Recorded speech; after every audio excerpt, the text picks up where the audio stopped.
E nosso estudo de hoje está no Evangelho de Marcos, capítulo 16, versículo 15. Ide por todo mundo e pregai o Evangelho a toda criatura. Emmanuel comenta na lição 18 do livro Ceifa de Luz, Em Torno do Porvir. Toda realização nobre demanda preparo criterioso. O homem na terra edifica-se com a instrução para frustrar os perigos da ignorância, seja entrando no conhecimento comum ou garantindo a competência profissional. Assegura o equilíbrio orgânico com agentes imunológicos, preservando-se contra certas doenças arrasadoras. Paga tributos compreensíveis e justos a instituições securitárias e assistenciais a fim de que não lhe falhe o apoio de ordem material nas horas difíceis. Organiza tarefas vastíssimas na gleba vulgar para que não falte o auxílio da sementeira, tanto a benefício próprio quanto na sustentação da comunidade. Institui recursos no trânsito com sinalização especial de modo a prevenir desastres e definir responsabilidades nas ocorrências infelizes da via pública. Despende fortunas enormes com o exclusivo propósito de salvaguardar o êxito em determinadas realizações científicas.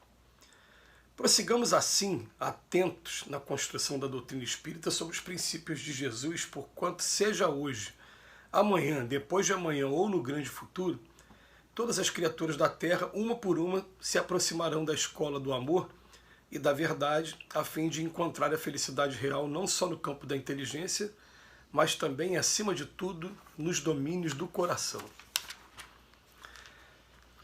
Qual é a mensagem subliminar que Emmanuel está deixando aqui para a gente? Primeira coisa, ele fala assim, ide por todo mundo e pregai o Evangelho a toda criatura. Tá. Mas as pessoas, né, é lógico, a primeira interpretação que tem, eu devo sair falando sobre o Evangelho para todo mundo? E a gente tem alguns jargões apostólicos que são maravilhosos. Um deles falava assim, ide e pregai o Evangelho. Se for necessário, utilize das palavras. Puxa, isso dá um puxão de orelha na gente, quer dizer, você prega muito mais o Evangelho com exemplos do que com palavras. É o primeiro ponto que ele fala. Bom, deixa pra gente. Mas é que ele bota aqui, toda realização nobre demanda preparo criterioso. E ele fala que na Terra, sobre cada uma das nossas responsabilidades, e pega 6 pontos. Pontos que você está olhando e fala, mas não tem nada de pregar o Evangelho aqui, como não? Né? Tem tudo de pregar o Evangelho aqui. Por quê? Porque na verdade, olha só, o homem que estuda, amai-vos, esse é o primeiro mandamento, instruí-vos o segundo. O homem que estuda para frustrar os perigos da ignorância, seja entrando no conhecimento comum ou garantindo a competência profissional, porque tem gente que fica na teoria, que é o mais aconselhável, né? Para depois ir lá para a prática e aprender com as nuances da prática. Tem gente que vai direto para a prática. E na prática vai aprendendo aí, às vezes, ao próprio risco também de falha em algumas atividades, porque não teve conhecimento prévio, mas às vezes aprende ali na marra também, né? Tudo bem. Fazendo isso, ele está pregando o Evangelho. Ué, mas não falou de Jesus no momento? Está pregando o Evangelho. Segundo ponto, ele cuida do corpo dele, corpo físico. Agente imunológico, se preserva das doenças. Eu cuidando do meu corpo, eu estou pregando o Evangelho.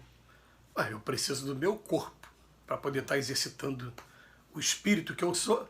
Se eu descuidar do corpo, o que acontece? O corpo vai limitar a ação do espírito. Então, cuidando do meu corpo, eu estou pregando o Evangelho.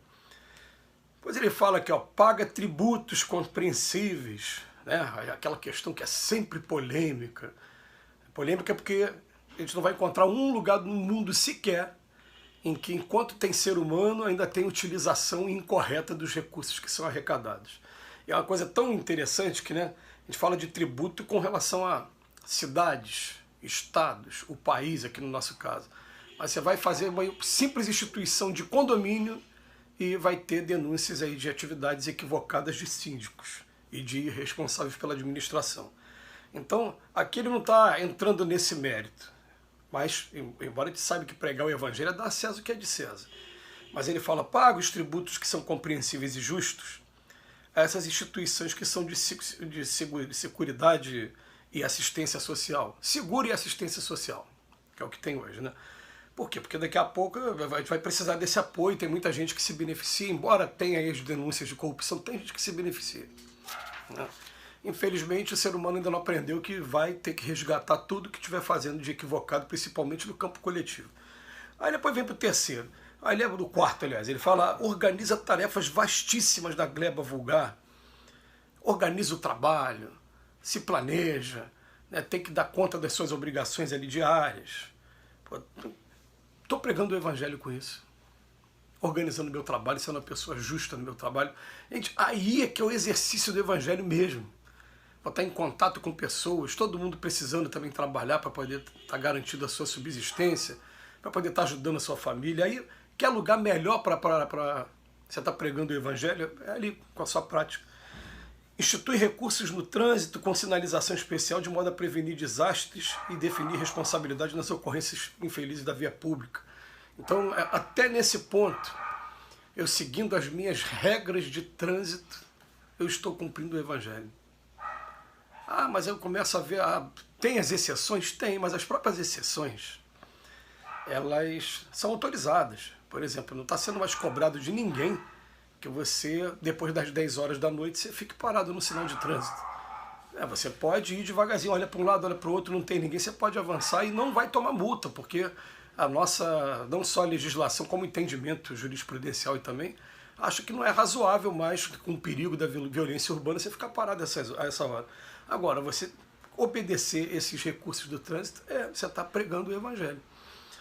E depois ele fala, despende fortunas enormes com o exclusivo propósito de salvaguardar o êxito em determinadas realizações científicas. Tudo que eu estiver aplicando na ciência vai estar sendo aproveitado para toda a coletividade, eu estou pregando o evangelho. Aí ele vem falar depois, prossigamos assim, atentos na construção da doutrina espírita, sobre os princípios de Jesus, porquanto seja hoje, amanhã, depois de amanhã, ou no grande futuro, todas as criaturas, uma por uma, se aproximarão da escola do amor e da verdade. Então ele vem falando, vá cumprindo as suas obrigações aqui, porque tudo tem uma sequência, tudo se encadeia na natureza. No primeiro momento eu estou desenvolvendo a inteligência, daqui a pouco eu vou desenvolver a moralidade.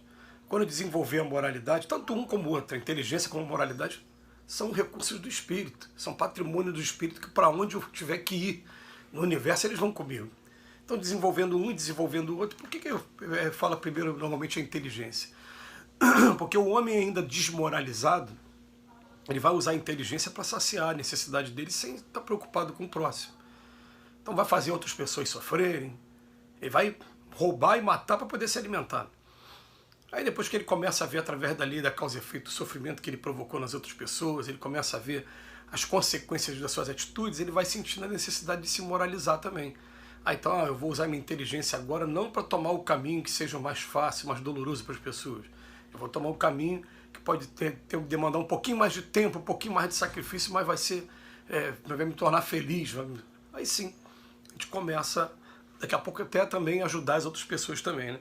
Então, tudo se encadeia, você cumprindo as suas obrigações do dia a dia, você está pregando o evangelho de maneira silenciosa.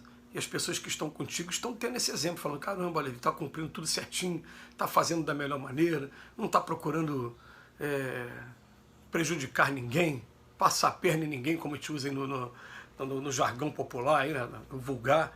Ele está procurando fazer as coisas, mantendo a consciência dele tranquila. A melhor maneira da gente pregar o evangelho é essa. Aliás, eu até costumo dizer para alguns amigos, né? Alguns amigos específicos falam, eu tenho muita admiração por você, sabe por quê? Porque esses amigos não têm religião, não frequentam religião nenhuma. E sem ter tido acesso, né, nessa encarnação, né, à religião, eles já praticam algumas coisas, são conquistas aí que ele não vai lembrar, conquistas de uma outra experiência que ele teve, as experiências anteriores, tudo bem. Mas ele já pratica, eu preciso o tempo todo estar lendo, fazendo esse estudo diário, para poder me disciplinar e mudar meu comportamento. E ainda me vejo sendo escravo de alguns joguetes aí da vida, que a gente tem que ficar aos poucos, né? A gente sabe que a natureza não dá salto, mas a gente está aí trabalhando, está todo mundo procurando modificar a cada dia. E a vida é assim mesmo, a vida é exercício completo. E hoje eu acredito que até a pessoa que seja mais sábia desse mundo, ela vai sair daqui convencida de que ainda falta muita coisa para ela fazer. É muito aprendizado que esse mundo tem pra gente. Mas fica aí, a melhor maneira da gente pregar o Evangelho é com nossos exemplos. Que Jesus nos abençoe hoje e sempre.